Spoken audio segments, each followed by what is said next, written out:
महबूब फरमाते हैं क़यामत के दिन अल्लाह तबारक व तआला एक गुनाहगार के बारे में जन्नत का फैसला फरमा देगा। वो गुनाहगार ना रब के करम पर रो पड़ेगा और हाथ बांध के अर्ज करेगा, मौला मैं तो जानता हूं मैं क्या हूं, ऐसी कौन सी मेरी नेकी थी कि तूने मुझे बख्श दिया। तो मेरे महबूब पाक अलैहिस्सलाम फरमाने लगे, रब करीम उससे फरमाएगा, एक दिन रात को ना तो अपनी गली से गुजर रहा था, गली से गुजरते हुए तेरे पैर से एक रोड़ा टकराया था, तूने वो रोड़ा उठा के फेंक दिया था।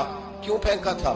तो नेकी चूंकि उसकी नजर में मामूली थी तो वो भूल चुका था। कहेगा, या अल्लाह वो वाला रोड़ा मालिक करीम, वो तो मैंने इसलिए उठाया था कि मेरे मोहल्ले में बूढ़े भी रहते हैं, बीमार भी रहते हैं, बच्चे भी रहते हैं, कमजोर भी रहते हैं, इसलिए उठाया था किसी को ठोकर न लग जाए। रब करीम ने फरमाया, तू रात के अंधेरों में रोड़े उठा उठा के मेरे बंदों का ख्याल रखे तो मैं आज कयामत के दिन तेरा ख्याल ना रखूं।